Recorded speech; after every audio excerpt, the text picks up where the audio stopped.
I did nothing. I'm so excited. Okay. All right, welcome to today's episode of Juicing the Numbers. Wait, don't you want me to kick it off like last time? Fine, Greg, go ahead. Welcome to Juicing the Numbers with Josh Tracy. And you are? My name's Greg. Yeah. Again! Again. Greg has got no Caroline, also no Corwin. Yeah, what's up with that? Where's Corwin? So Corwin is in Pittsburgh today. Him and his dad got tickets to the men's wrestling state championship. He was saying that to me last time. He's really big into Penn State wrestling. Yeah, so... He's a really good wrestler out of New Jersey. He was a year younger than me. I'm trying to think of where he went to high school. But he currently wrestles for Rutgers, and he was the Big Ten champion. And I don't know how much you followed wrestling when you were in high school, because I know North Hunterdon was a big wrestling high school, too. I only knew Bo Rankin as a wrestler. Oh, okay, yeah. But I didn't really follow anything else. I just knew him because he was my year. But anyway, there's a big competition in Pittsburgh, and that's where he's at, so it's just us today. This kid's name was Anthony Ashnot. I don't know who that is. All right. I saw him wrestle once, and he wrestled... Matt Gilmore and just shit. I remember talking to Matt Gilmore the next day. He just said, that was ridiculous. He said it was the toughest thing he's ever went through, I think. I mean, I just knew that the kid I knew, Bo, used to fuck with kids because he was just so good that when he would do, like, small-time stuff, he would fuck with kids by getting behind them and then tucking in the tags on their unitards while he was wrestling them. Anyway. Yeah, so what are we here to talk about today, Greg? Today, Josh? Josh, it's the greatest 3 weekends in sporting history. Not history, in the year of sports. It's always guaranteed to be an amazing time. Josh, I think you know what I'm talking about. Well, I know what we're talking about. It's March Madness, Josh. It is March Madness. It is March Madness. Your school's actually in it, right? They lost last night. Oh, no. Oh, I can't tell. Do you want to start there? Sure. Let's start with that. Okay. Iona College. You do?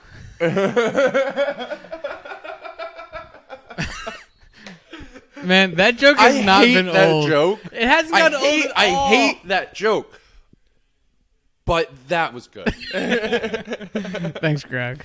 But anyway, Iona College, 4th year straight in the NCAA tournament, 4 straight MAC conference championships, led by senior Ricky McGill. This kid was an absolute stud this year. I loved watching him over the past 4 years. Only player in MAC history to win the conference championship every year he was at the school. You don't see it often, and it's really cool to be able to witness something like that. And they had the tough challenge last night where they got to do a little 1-2 step dance with the North Carolina Tar Heels. But Josh, did you watch it? No. Did you watch any basketball yesterday? Greg, I don't really watch basketball. Tell me about it. But even if you don't watch basketball, okay. Josh, they made 10 threes in the first half. Damn. They were up by 5. They were up 38-33 at halftime yesterday. And I cannot tell you, Twitter was blowing up. I don't use Twitter a lot, but this might be the reason I start using Twitter again. Twitter was blowing up. People were going insane. UMBC gave the Gales a shout out during that game, too, hoping that they would be able to join their club, if you know what I mean, Josh. I don't. No, you don't remember UMBC being the first team to be a 16 seed? Oh, and they beat Virginia? Yeah. No. I do remember now. Yeah. It was my buddies and I. People I have. There's some college friends that I talk to throughout the year, but there's some that I talk to just around this time of year, and the text messages that were going back and forth we were all shitting ourselves. Like, it was absolutely insane.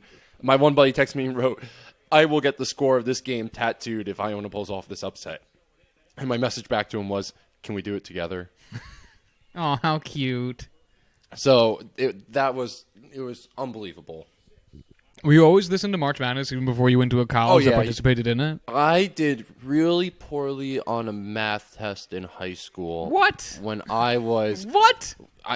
I'm getting there. When I was a junior in high school, Andy Fitz was my teacher, and the reason that I did really bad on that test was because I ran a March Madness pool 4-hour class. So when I would get into class that day, he would just let me go through everybody's bracket. And this was before absolutely everybody had a cell phone. It was the easiest way to do this as a group of people in high school.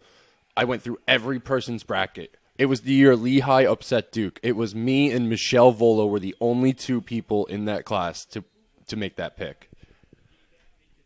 And you're still proud of yourself. And I'm so proud. I'll talk because people talk about it to this day. Little Lehigh University out in Bethlehem, Pennsylvania, with none other than C.J. McCollum, who is an absolute NBA stud now. Just got his number retired by Lehigh.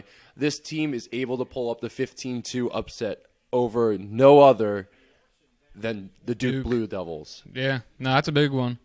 Yeah, it's funny because I know very colloquial. It's funny because whenever I think about how to explain things to a casual like baseball fan or hockey or football or one of the main sports we talk about on here, I just think of myself with basketball because I am fans even a stretch for me, honestly. Would you go to a game? I've been to games. Sorry, I'm eating at the same time. Yeah, for those at home. I'm looking. Fucking crack. No, I've been to Nets games. I've been to Knicks games. Not in MSG though. Last Knicks game I went to was in Philly, but I've been to basketball games. Wells Fargo Center. I've never been there for a basketball game. Do you like it? Yeah, I mean, I like it. It feels like any other hockey / basketball arena where it just feels like it's utilitarian, but it's fine. I like it. But you don't consider yourself that much of a basketball fan. Folks at home, Not at all. This is going to be an episode of us talking about why Josh is not a fan of basketball. Just heads up. Oh, that's a whole different conversation. That's a whole different conversation.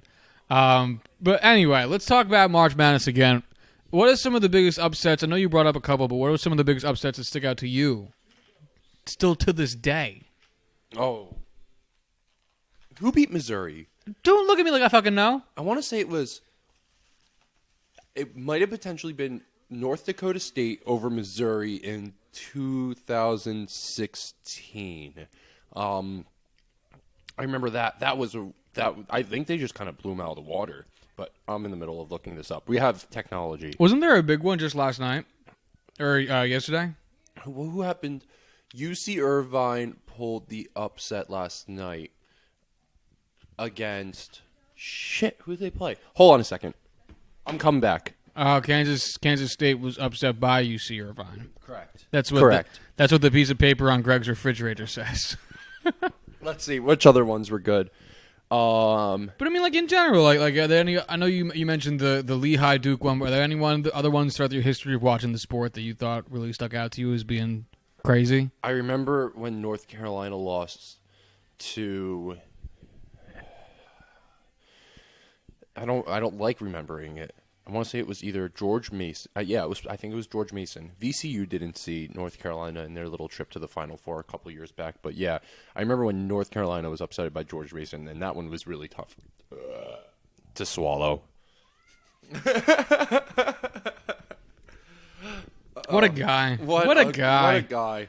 All right, so let me run this by you. So I pulled up this odds to advance to each round of the tournament by bracket seeds. Okay? Mm-hmm. So because, your one plays your 16, a lot of it's just inverse down the line so you can extrapolate the information going down. What do you think the percent chance of the number one seed is to make the second round?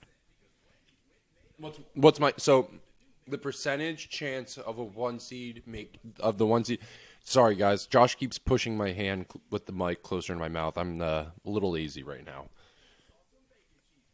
99.6. Before last year, it was probably 99.6%. I bet this year, it kind of dropped because of the UMBC victory. 98.4.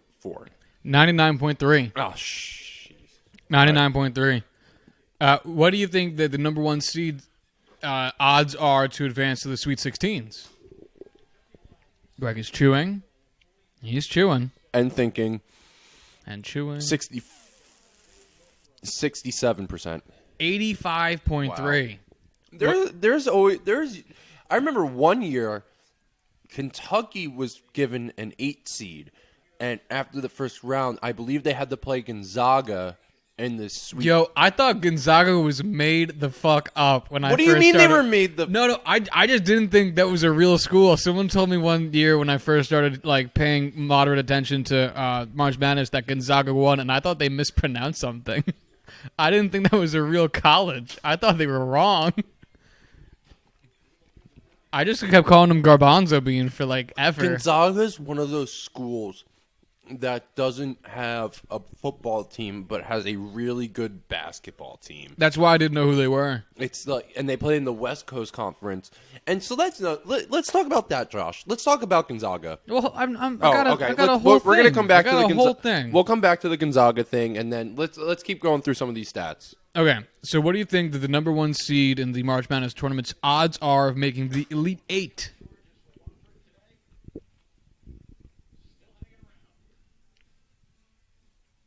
Greg? Probably with the decrease in the last one, I'm going to say this one's closer to 83%.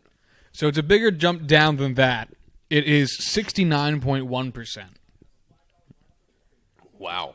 60. Well, I mean, at that point, they are playing potentially the 4 seed. And there is always potential. And if you get a top 4 seed, there's always a good chance that team might make it to the Final Four. This is true. That's something I'll stand by. If you make the Elite 8 and you're a 4 seed, you still have a really good shot depending on how that season went and how the committee picked it all if you're out. the 4 seed, you have a 15.4% chance of making the Elite 8, which, really, all things considered, it honestly isn't that bad. What do you think the percent chance is for the 1 seed to make the Final Four? 1 seed to the Final Four, probably it's got to be more than 50. There's a reason they're the 1 seed. I'm gonna say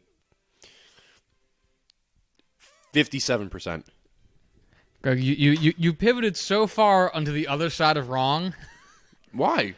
Because you started off going lower than everything was, and now you're much higher than everything. Well, but think about it. 41.2% of making the Final Four.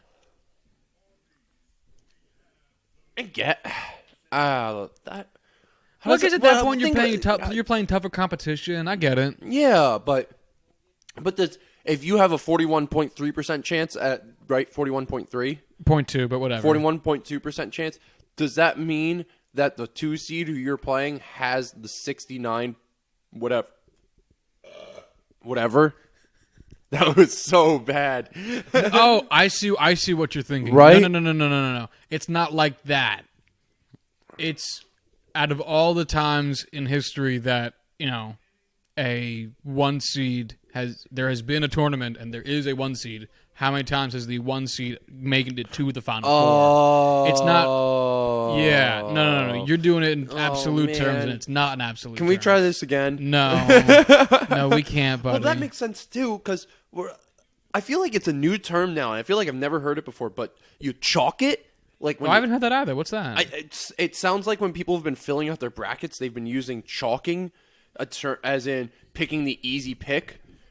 Okay. I think I might have that completely wrong, but based off of that idea of making the easy picks, it's stupid if you pick all 1 seeds in your Final Four. It's stupid. What was it? 2014 or 2013 when UConn won the national champion as an 8 seed.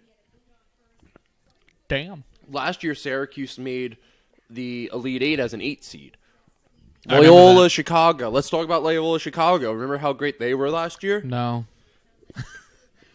Greg, I'm This is really talking to a one-sided conversation today, isn't it? Dude, high five. Give me some. Yeah. Or bumping mics. Dude, I don't have any frame of reference for basketball. I really don't. I do like college ball more than I like the NBA. Me too. All right. Championship game. What do you think the 1 seed's odds are of making the championship game? 22%. Ooh, Greg's close as fuck on this one. 24.3% chance. 24.3. And what do you think the number 1 seed's odds of winning the championship are? 15%. 15.4%. Wow. All right, we're not bumping mics anymore. Okay, so now here's what you were talking about earlier when you said, that's got to be, it's got to add up to 100. Mm-hmm. Okay, this is what's called the true odds. So what do you think the true odds of the 1 seed winning the championship are relative to all the other seeds? Would it be? Does 25% make sense? Too low. Higher than 25%. Yeah, the 1 seed has an X% chance of winning it. The 2 seed has an X% chance of winning it. The 3 seed has an X% chance of winning it. Maybe like 44. It's actually even higher. It's 61.8%. So if you go into the tournament as a 1 seed, you have a 61.8% chance of being you have the more championship. you have more than a 50-50 shot of winning the national championship. I mean, kinda, yeah. What's crazy is that the 5 seed has a 0% chance, whereas the 6, 7, and 8 seed have a 2.9% chance. I wonder if a 5th seed has ever won national championship, though. Maybe that's why it's 0. But even then, doesn't that sound kind of? I mean, does 6, 7, and 8 have an easier ride through the tournament than 5? No, but that's kind of the fun thing about basketball and the way this tournament works is that, yeah, you've got your players who. You've got your teams who will automatically get a bid, but at the same time, there's a committee who's still picking the other team. So some people might say this is wrong. Some people might not agree with what the committee does. It happens every year. Just listen to Dick Vitale. He's always pissed off about however the committee creates the bracket. But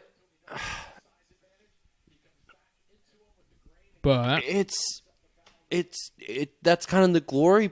That's part of the glorious part of it is that, look, come on, they got Duke and North Carolina as a 1 seed on the opposite ends of the bracket. And it's the one thing that everyone was talking about when this bracket came out. No way did the committee not set that up with the potential, not thinking about, oh, how great would a Duke UNC national championship be? UNC beats them twice in the regular season without Zion, and then in their third meeting in the semis to the ACC, no way. And then they meet for a third time in the semifinals, and Zion Williams is in his second game back, first game being the first round of the ACC tournament, and they pull it out. And then no way the committee didn't set this up for the 4th meeting. It would be incredible. Hands down, the most watched NCAA championship if it happens. If. I just screamed.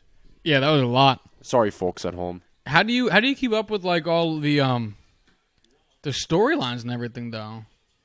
The Duke one's pretty easy for me. I'm a big UNC fan. I grew up being a UNC fan. Because of your dad? No. 2 cousins that went to North Carolina when I was younger. They were on my dad's side of my family.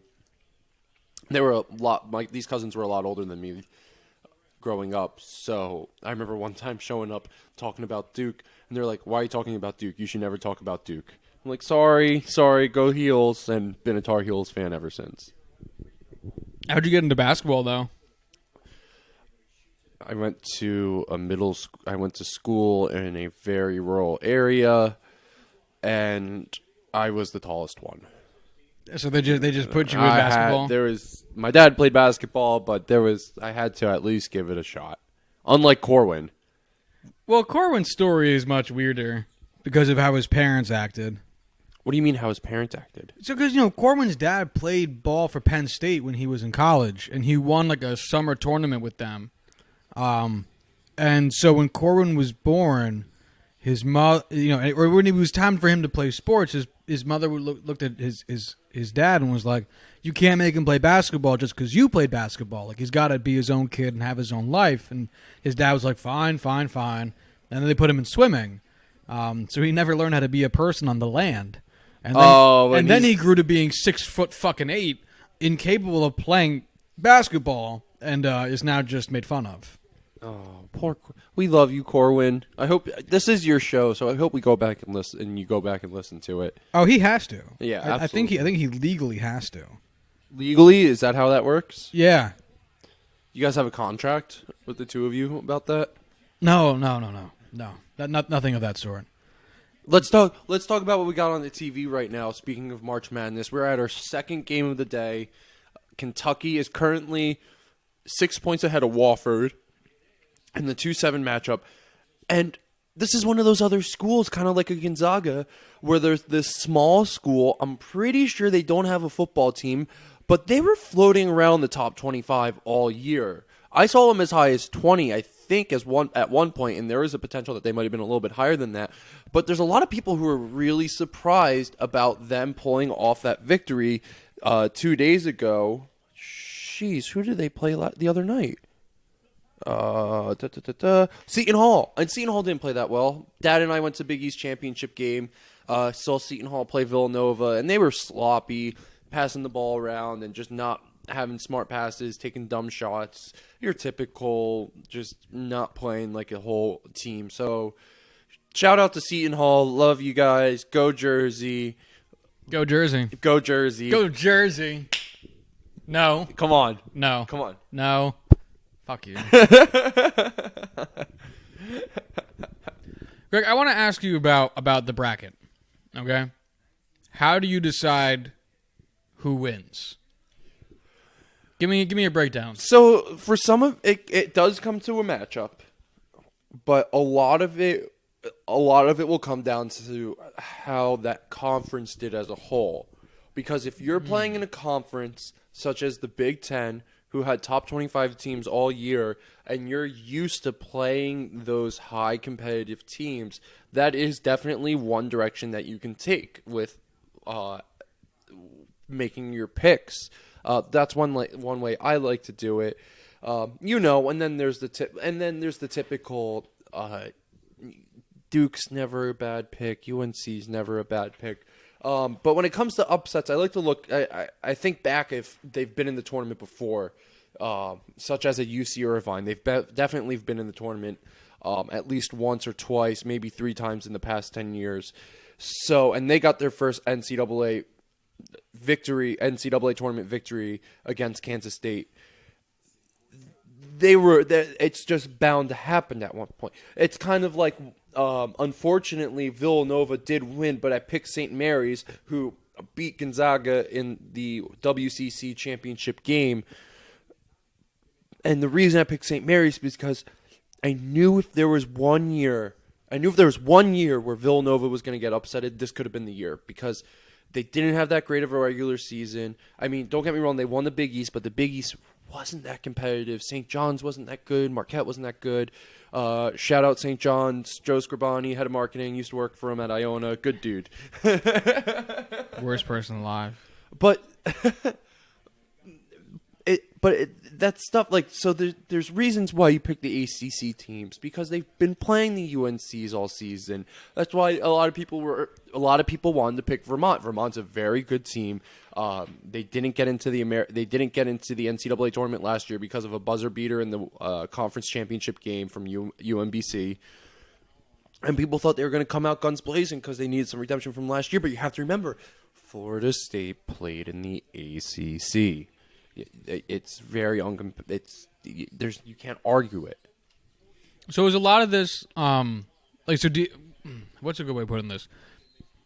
So a lot of this is your knowledge of where these teams are playing, their competition level, their history in the conference. Do you ever get into styles of play? Do you ever get that gritty into it? Or if you don't, do you think that'd be advantageous to do so, or do you think something like a competition level is going to be just too big of a factor? That's definitely something you hear them talk about all the time on the broadcast. I'll bring up this Iona team again, and a lot of the reasons why people don't think Iona do well in the tournament is because, and it happens with a lot of teams, if you're a mid-major team and you're playing a style of basketball where you get a matchup with a team who plays a very similar style matchup, they don't really give you a whole lot of a chance to win. They think that you'll basically get beat at your own game. And if you're doing the same thing that one of these bigger, more competitive schools do with a lot more competitive teams, it's real tough at that point. It's really tough.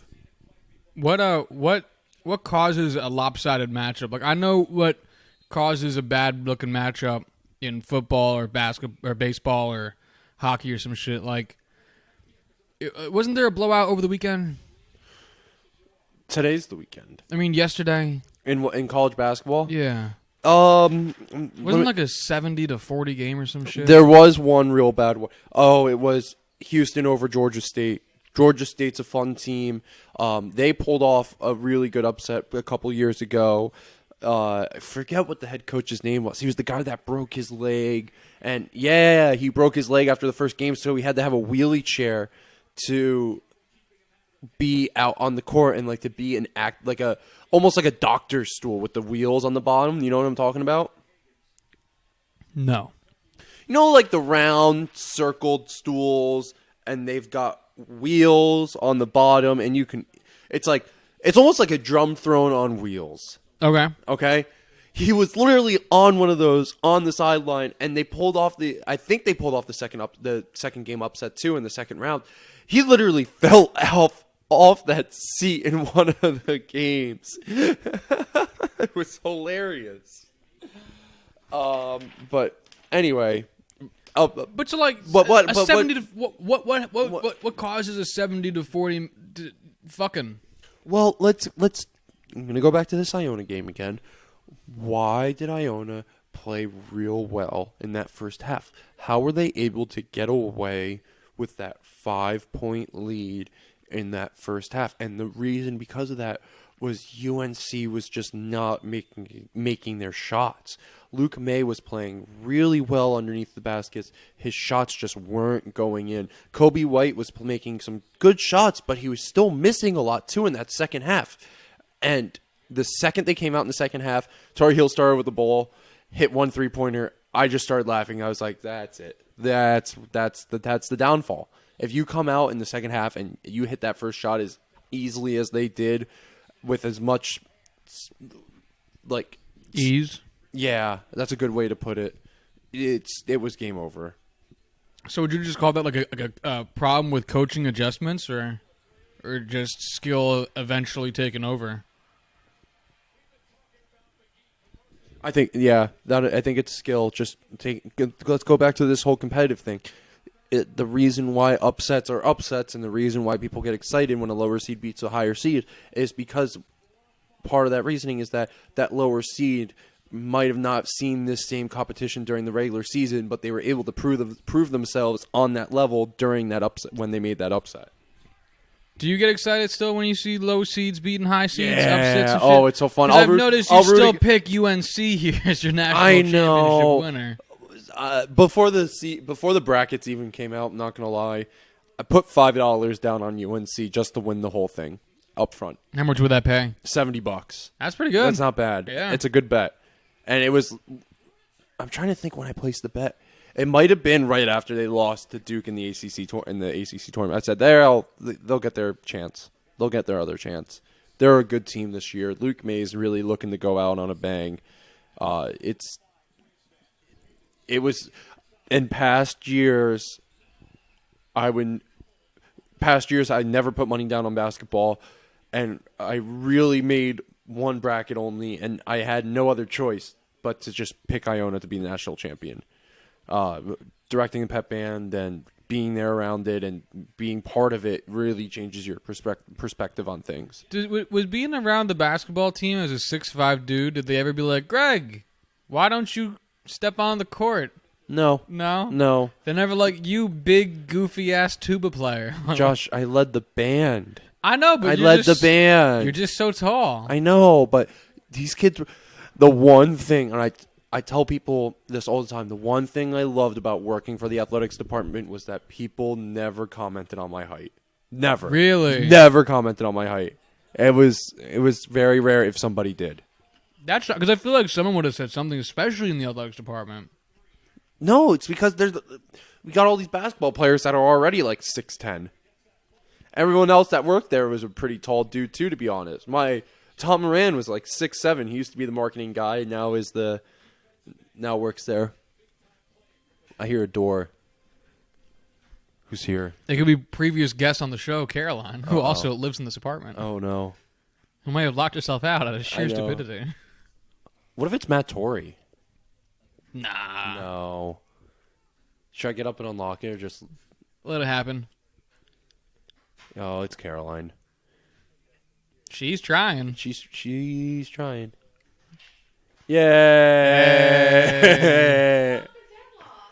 Oh, sorry. I like the deadlock better than the normal lock. Then pick one. I don't know. Oh. We should get a third one. Yeah, let's get a third one. Project for Greg. Oh, I had a question already, too. Fuck, what was it?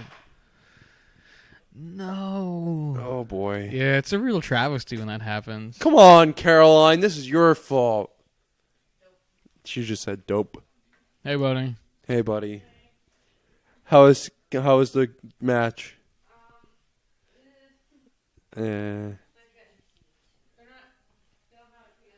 They're not good? All right. We'll talk about it later. What else, Josh? You were going to talk about basketball. We've been talking about basketball. Yeah, why did you want to talk about March Madness there, Greg? I love March Madness. I know, but what made you want to pick Josh, up I the had such a great discussion time the last time I was here. Why not sit down with you when one of the really good games is on? Did I say that right? topic? Who knows? Caroline, did I say that right? Sure. Caroline says yes, it's fine. Why not sit down with you with two microphones? We can be bumping mics. I hate you so much. That was mic molestation. We get to watch this exciting game of basketball. We're watching as mentioned before, the Greg, Kentucky-Wofford game. Us watching basketball is not radio. I know it's kind of. I mean, we're talking. It kind of is.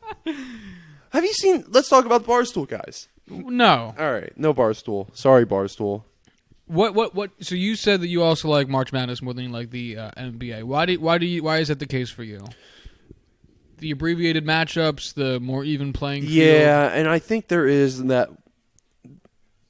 There is. Don't get me wrong. There are some schools that do not have a sense of community, but there are definitely a lot that do. And when you see one of those schools, like the Loyola Chicagos of the world, that have that sense of community at their school, and they're able to pull off that big win in front of their crowd and have everybody backing them up.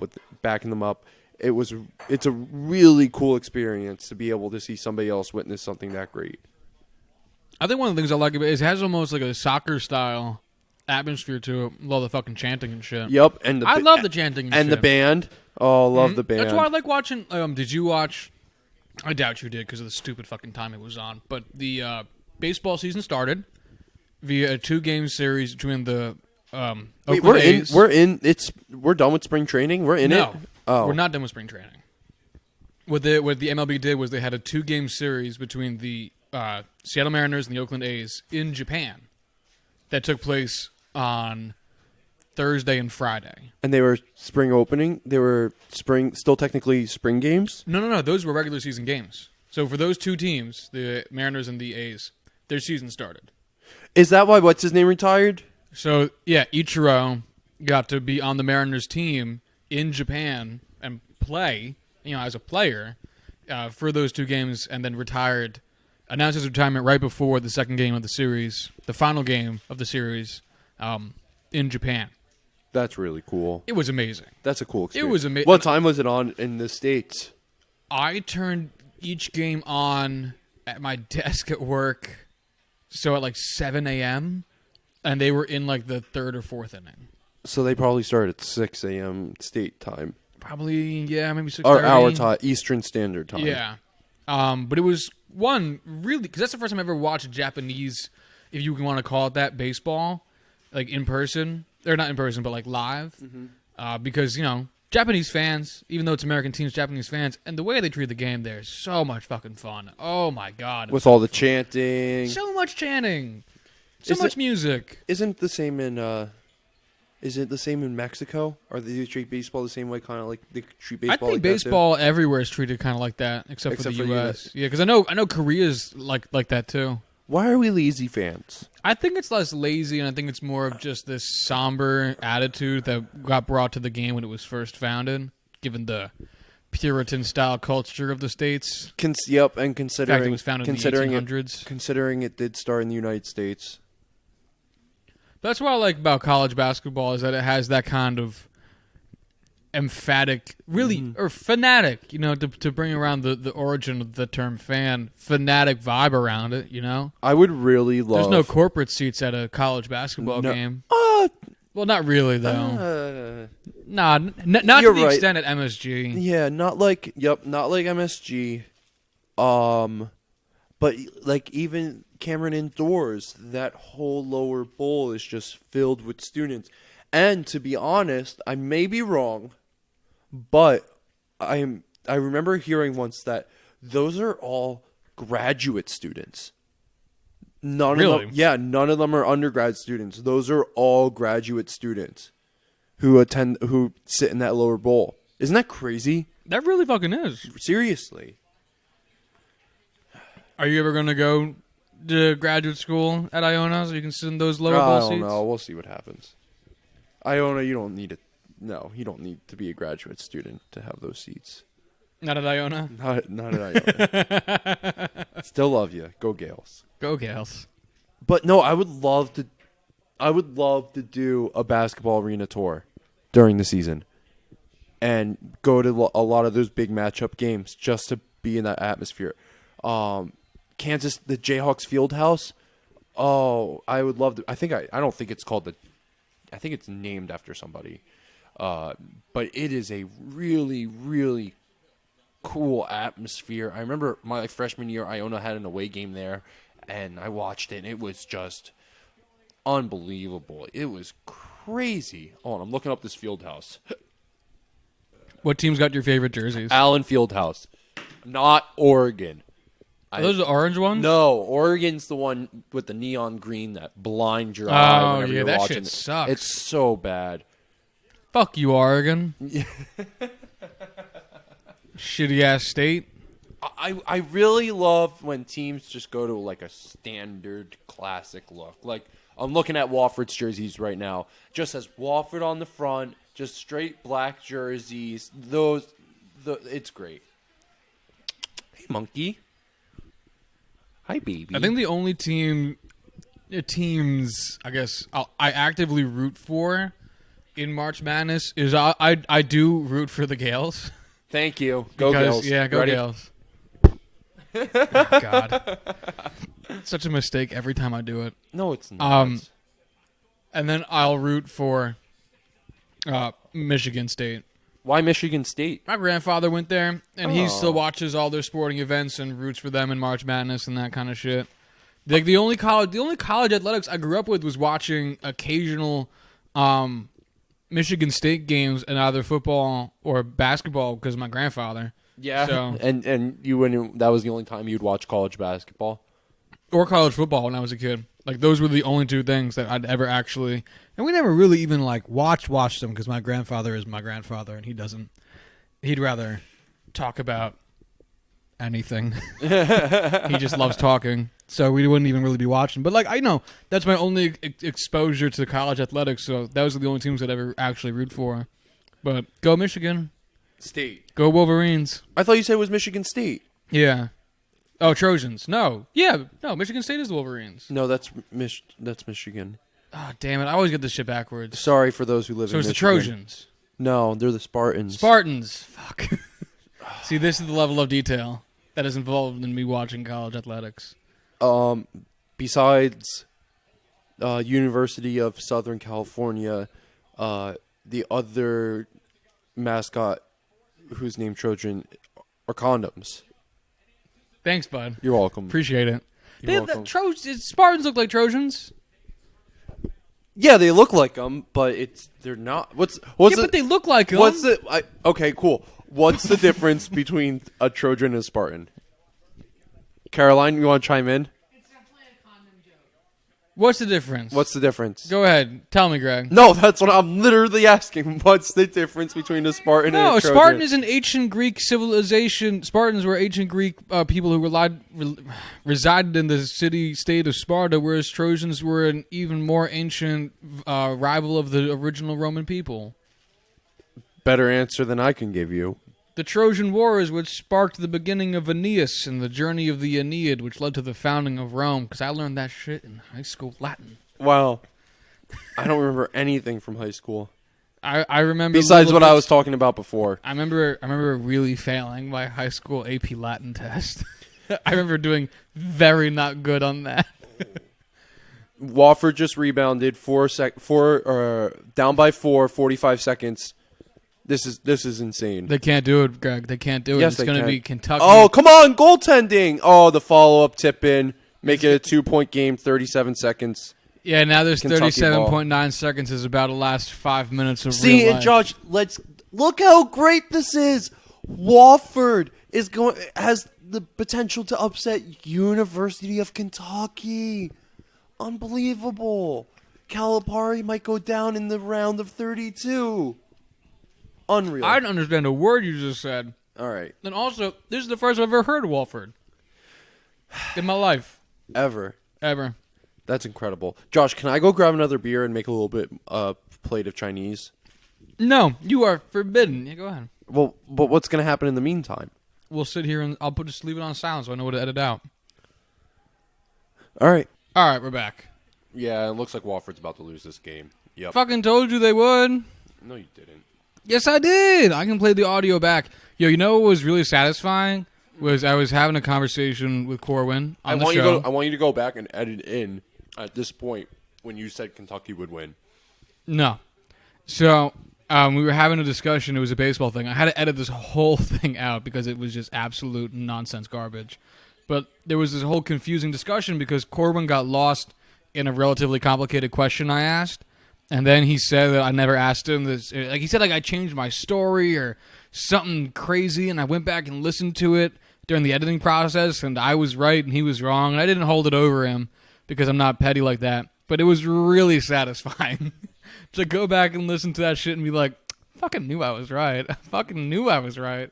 Fucking dumb bitch." And that's what I'm telling. That's what I'm saying. Make sure you put in that part back in. I'm not putting anything back in anything. This is what it is. It is you're wrong. Yeah, I feel bad that I don't have anything else to really say. Nothing to say about basketball. I don't watch basketball. This was I was trying to do a friend a favor with this episode because Greg wanted to do some shit, and I like my friend Greg. He's a good guy, but I have nothing to say about the world of basketball because I don't like basketball, which I think really surprises people that I don't like basketball. But everyone should like basketball. There's no point. Have you talked about your trip on this show yet? What trip? Your trip to Kansas City? I haven't done it yet. All I've done is book the stuff. Did you talk about how you booked it, though? What, like with my fingers? No, like on my computer? Show. No, I haven't talked about it. You haven't told the people at home that you're going to Kansas City for Yankees baseball? I'm going to Kansas City in May. With my good friend Matt Torrey. He hasn't been on the show before. Yeah, but he's around. He said he's been on the he said the other day that he's been on the show. No, the first show. Yeah, not on this one. Oh. But anyway, we're going to go watch Yankees baseball. Yankees play the Royals. We're going to go to the Negro League Baseball Museum. Talk to me about that. The Negro League Baseball Museum? Yeah. Well, you know what the Negro Leagues are. Tell the people at home. This is supposed to be the March Madness episode, my friend. Negro Leagues was the segregated league that that black people who wanted to play baseball began in order to have a way to play professional and organized baseball. It was started after the major leagues were segregated, and it started by Rube Foster. Set number of teams, played a lot of exhibition games, played a lot of games against themselves. I'm not really sure what to say about its origins. It has a bunch of famous stars that came out of it. Yeah, like who? So Jackie Robinson being the guy who broke the color barrier. Yep. Number 42 is the only number retired across all of baseball. Hank Aaron, Willie Mays, I think Willie McCovey even come out of it. Satchel Paige is, I think, one of the coolest dudes in existence. Why's that? Dude just dripped swagger, man. I mean, you look at his old school ass wind-up, this huge, he'd throw both hands back, and then throw both hands really high up, and then he'd throw both arms out, and then he would throw the ball, and it was just, on all his, little mannerisms on shit, and all the stories around him, this thing there's this one story that these people were looking at this wood fence, and there was a hole in the fence, And they were like, I think it's just big enough for a baseball. And they're like, Satchel, you think you can throw a ball through that? And I was like, yep. And then he just steps away 60 feet or so, about a mound's distance away, and then just throws a fastball straight through the hole of this wall. Didn't it was perfect. The hole was a perfect size for the ball. Mm-hmm. That's incredible. I just love. He has all kinds of old school weird stories about him. No one knew how old he was. No one knew he never had an age. He never gave an age, and he often would lie about how old he was to confuse people because he thought it made him more intimidating of a baseball player. Wow. He ended up making the major leagues when he was in his 40s. Really? Yeah, because he was a little bit older. And I think he pitched in his 50s. I think he had an inning he pitched at 52 or some shit. Or, quote unquote 52 since no one truly knew his age.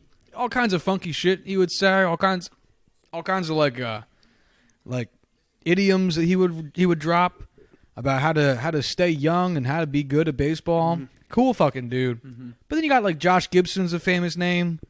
Yeah. That's awesome. I'm excited to see it. I actually got inspired to go because of how big of a fan I am of CC Sabathia. Yeah?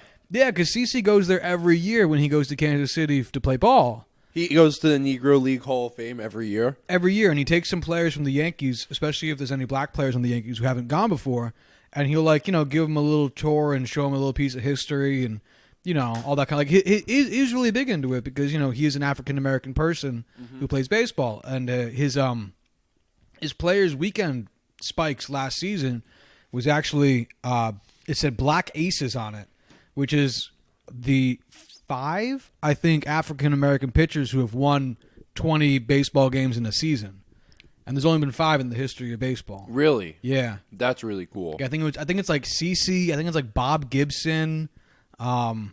I forget who the other ones are. I want to say Vita Blue or some shit, but I can't think of it off the top of my head. What was that name? Vita Blue. Spell that. VIDA and then the color blue. So, Greg's chewing Chinese. I love the band Fish. Yes. And Paige McConnell is the keyboard player. Okay. When Fish broke up in 2003, Paige went off and did a little solo stuff, and he did a trio named Vita Blue.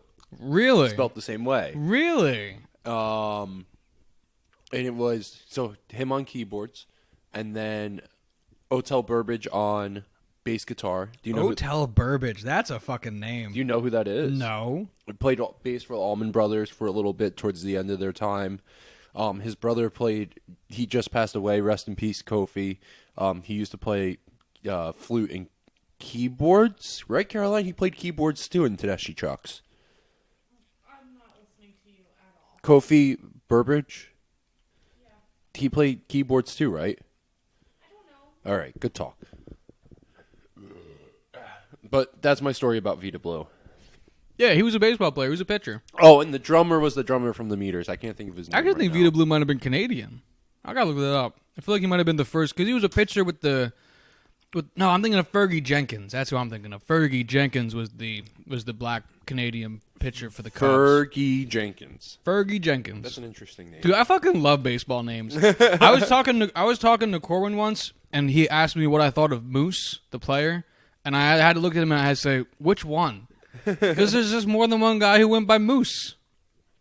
That's really funny. Yeah, Mike Musina and Mike Moustakis. You couldn't even say, Mike, because they're both Mike too. Yeah. Shit.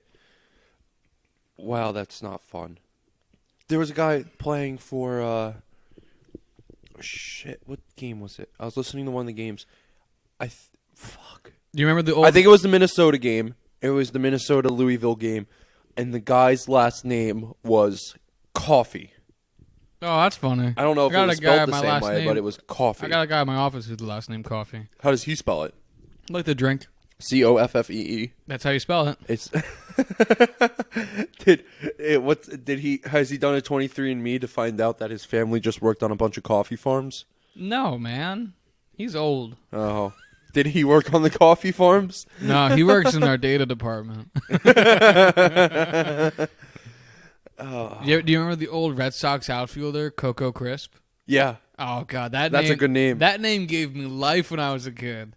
Coco fucking Crisp. That'll do it. Yeah. Sounds like the cereal. I also used to love shouting Alfonso Soriano's name around the house when I was a child. Why? Because it has such a great shouting Alfonso Soriano! It's such a great shouting name. I'm so happy we just did that at the same time. Yeah, buddy. I got you. I got... All right, that works for me. Dude, Alfonso Soriano has such a good shouting. Alfonso Soriano! Oh, I fucking loved doing that all the time. I was so sad when we traded him. See ya. Bye, buddy. Bye. I hope you find your friends. All right, Greg, is there anything else you have that is About basketball? March Madness or basketball related? You know what I wanted to talk about? We didn't get to Gonzaga. We never got back to Gonzaga. Let's get back to Gonzaga. Go I know ahead. It's been a little bit. And then I got one other thing that I want to bring up and see what your thoughts are on it first, even though I know you don't watch a lot of March Madness. But let's go back to the Gonzaga. You got it. Gonzaga lost their conference championship game in the West Coast Conference to St. Mary's. It was the 1-2 matchup in the conference. St. Mary's was unranked. Gonzaga was at least top 5 in the country. So you would think after they lost their conference championship game to an unranked team, they would be punished a little bit when it came to the seeding in the NCAA tournament. You would think that the committee, here we go, talking about what the committee gets pissed off about, you would think that the committee would recognize that they lost that game and potentially give them a lower seed. Instead, and you give me your thoughts on this, they still got a 1 seed. Now, granted, the committee didn't give them the easiest path to the Final Four, so they've got to go up against Syracuse, and then Syracuse they have to go up against Florida State, and then if they were to beat Florida State, they would have to go up against Michigan, who are looking to make their second trip back to the national championship this year. But at the same time, I don't think you deserve a 1 seed if you lose your conference championship.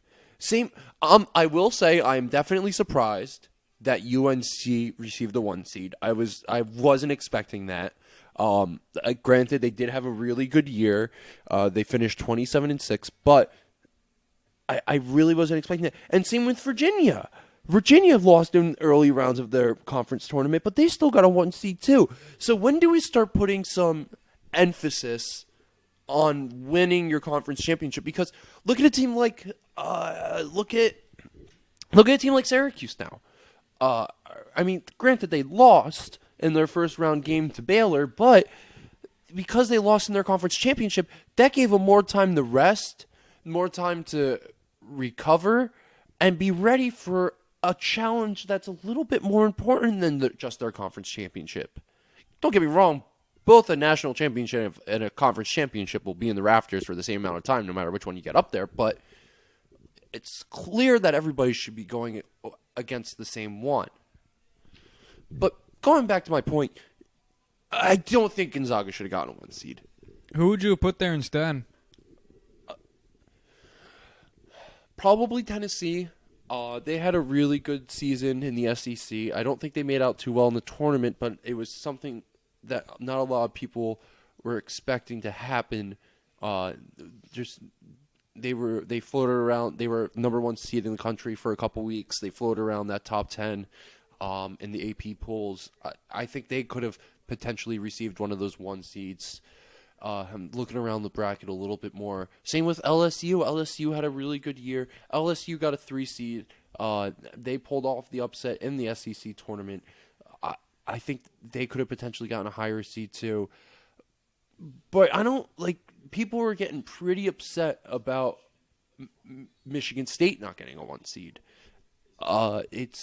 And not only that, they were upset. So the way it works is, granted, you're all 1 seed, but you're still the lowest 2 seed is going to play in the same bracket as Duke, for the sake that Duke, if they're the overall 1 seed in the entire tournament, they should be playing the worst team.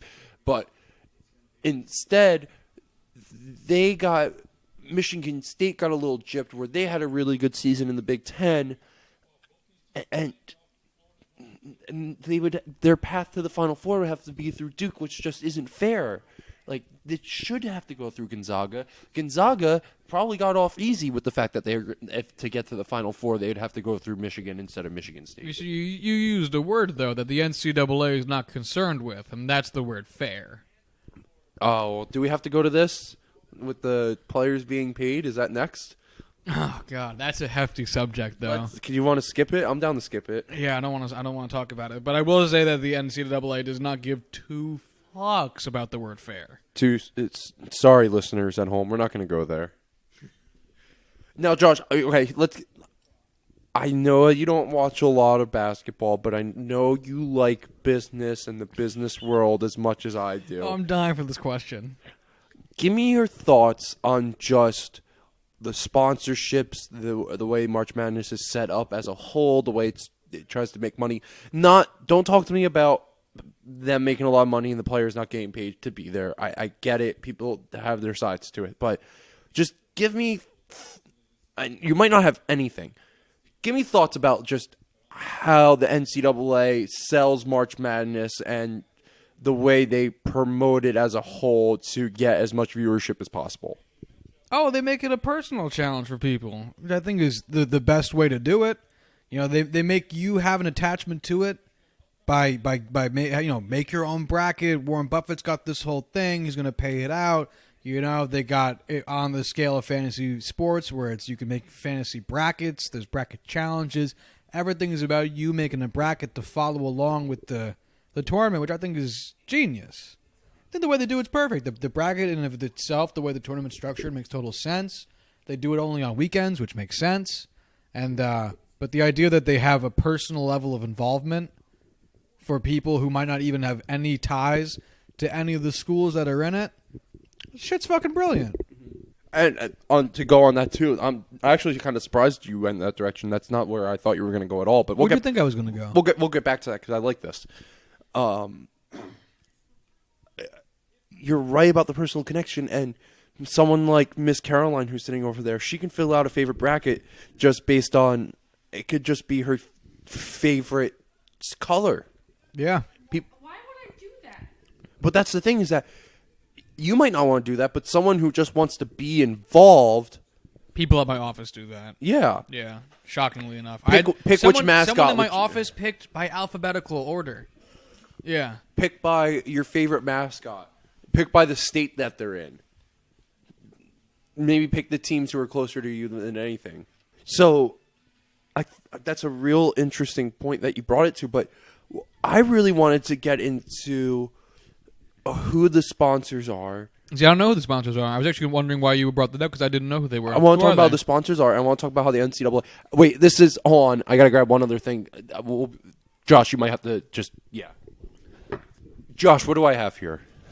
You have NCAA Powerade paper cups. When I was a junior in college, it was the first of 4 years that Iona made the NCAA tournament, and it was the first time in school history that both the men's team and the women's team won the conference championship and were going to the NCAA tournament. We flew out to Denver to play Iowa State for the men's team, and then we... Albany, right? For the women's? No, the women were down in Maryland. So we had to fly out to Denver. We were out there for 3 days. We flew in, got in at night. The next day was the practice day, so we got to explore Denver a little bit. And then our game was the next day in the afternoon. And then after we lost, we flew home. There was snow. Our flight was delayed. We didn't get in until like 2, 4 in the morning. Denver International Airport is a terrible airport. They run all of these guys on charter planes. Oh, well, lucky for them. Yeah. So it really wasn't the struggles of the the common man. Yeah. So the next day, got home at 4 a.m. The next day, We had to be at the train station for 2 p.m. to take the train down to Maryland for our women's team who were playing the University of Maryland the following day. And when we were there, that's the last, right after we lost. So there was a whole stack of these NCAA Powerade cups, and I thought it would be hilarious if I owned these. So every year since, I break them out to use to drink my beer out of during the games. Josh is stuffing his mouth with food. We're eating Chinese, all right? There's no graceful way of doing it. You do it the way you do it, and you embrace it. But so here's the thing about these cups, though, Josh. Tell me about the cups, Greg. If you walk out of the tunnel into the arena, visible of anyone's sight, you must be drinking out of one of these NCAA Powerade cups. There were signs everywhere that said NCAA cups only. And I am not exaggerating. And you can ask anybody who's ever been to an NCAA tournament, for the media, for the band, you must use these cups because they will stop you and put their arm out and say, oh, no, you got to put that into a different cup. And it's absolutely so. There is a side of the NCAA when it comes to their marketing where they are kind of, the best way to put it is marketing Nazis. Like when we were in Pittsburgh, they even covered up one of the sponsors' name on the Jumbotron because it wasn't the name of the arena, but they had the sponsorship location for the arena on the Jumbotron. And they had to cover it up with a black tarp. It was really interesting. And these are kind of the little things that the common man won't pick up on. This is just, marketing good old Greg. Greg is above the common man when it comes to noticing these marketing idiosyncrasies. Well, when you do it for a living, it's just the way it goes. Oh, is that what you do now? Marketing. High five. I don't want... that feels dirty. Don't touch me. Oh, he's bumping me. I've been bumped. Bumping mics. All right, Greg, one more question, and then we're going to end it for today. Oh, wait, no, I got one other thing, too. Fine, go ahead. Let me go on. Going on this whole thing. Now, the one thing I also found super interesting about the sponsorships this year is that AT&T is a big sponsor for the NCAA, and they've been running these campaigns. They've been running this campaign for at least the past couple months. Just okay is not okay. Have you seen those? No, what does that mean? They basically take real life examples of. I like the mechanic one. Which one's the mechanic one, Caroline? Wait, come here. Tell the people. Come tell the people. Okay. Caroline's come and tell the people.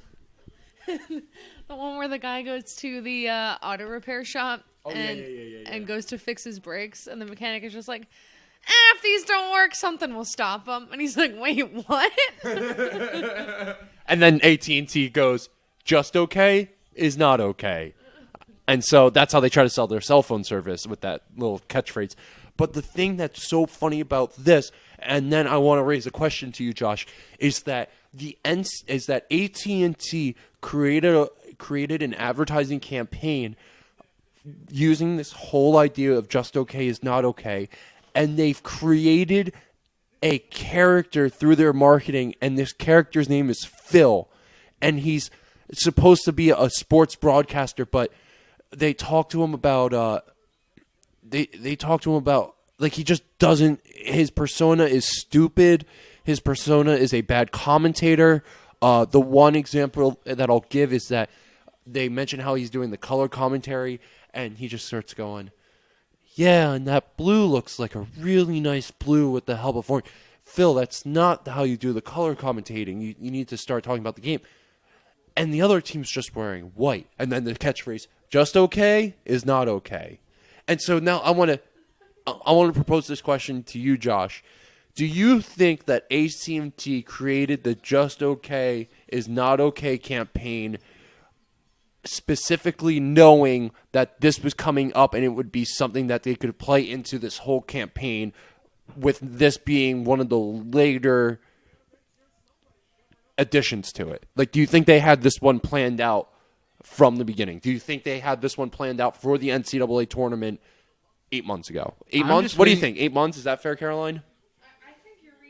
I was going to say, I'm waiting for you to tie this back into the JFK assassination at this point. I mean, and then they shot him. well, we're taking that part out. But no, Greg, fucking no. I think that they adapted their marketing campaign to fit the tournament. Because I bet if that shit failed, they would have stopped. I think you read way too much into this. And no is my final answer. I would like to also mention that this is the first year where Powerade is not the sports drink sponsor for the tournament. Why is that worth pointing out? It's interesting, because... That's interesting? It's interesting to me because, This look... is the Greg Show. This is the fucking Greg Show. This is Body Armor. Body Armor is now the... Body Armor is the official sports drink of the NCAA tournament. And they actually had some shit go down with them where... I think they were advertising that they put something in the drink that wasn't actually in it. Maybe it was like the amount of protein or some type of... Maybe it was the number of calories. I'm not 100% sure. But it's real interesting to me. For me, someone who knows this story, and now the commercials that they have... Not only are they the drink sponsor and all their logos are on all the cups, they have a commercial with James Harden and Chris Paul where Chris Paul is calling James Harden on a rotary phone. It's like, oh, he wouldn't call him on a rotary phone. And then James Harden's typing his bracket on a typewriter. And James Harden wouldn't be typing his bracket on a typewriter. And then it goes, time for a new sports drink. Time to move over, Gatorade. We're here. Like, what? Like, you straight up just called them out like that in the NCAA? Like, it's insane to me. What are some other commercials you've seen recently, Greg? Well, do you? Okay, no, I got one. I got something that's real funny. Do you remember? No. Do you remember the Super Bowl with the whole Bud Light and the corn syrup? Yes. Yeah. Well, now Miller Lite made a commercial where it's them filming that commercial. Where it's them filming that commercial, and then they're like cut, and so everyone stops. They go back to the set, and they show all of the actors who are dressed up in the Bud Light stuff going to grab Miller Lights from the fridge, and Miller Lights just uses some motto that's along the lines of, "Let's talk about what real people think." Like, what? And then Bud Light came back at them and was like, hey, Miller Lite, we heard you made a commercial. I'm going to edit this together so it sounds like you're confessing to the murder of Natalie Wood. Because that's way more interesting than what's happening right now. Please tell me you know who Natalie Wood is. Who's Natalie Wood? Oh, man, you never saw West Side Story? I don't remember that part. That wasn't a part of West Side Story, man. It's a movie. It's a musical. I know, but I don't remember. Natalie Wood was the lead actress. She got murdered. It was a whole thing. No one knows who did it. Never heard about that. Yeah, she got pushed off of a boat and drowned. You want to go back to commercials? No, because this is way more... All right, Greg, I'm wrapping up. You got anything pertinent left to say before we finish this shit up? I really appreciate it, Josh. In all seriousness, I was thinking about it today. I was on a couple radio shows in college with my friends who were in mass comm, and I forgot how much fun I had doing them. And I remembered how much of a great time we had when Corwin was here and Caroline was here, and we were talking about rugby. And Caroline is here again. Sorry. But thank you for giving me the opportunity to do this again. I had a lot of fun, and hope maybe you're going to invite me back. I don't know after this one. I think there's a strong chance, Greg, that you are still invited to come back on the show. Excellent. All right. Can I send them off? Do you know all the social stuff? I'll tell you what. Let me say all the social stuff, and then you can send it off. All right. All right. If you want to follow the show on Twitter, you can do so at JuicingPod. If you want to reach us via email, you can do so at juicingthenumbers@gmail.com. And if you want to reach our website, look at the show notes for this episode or any previous episodes, you can do so at juicingthenumbers.wixsite.com/website. That was Juicing the Numbers. That's it.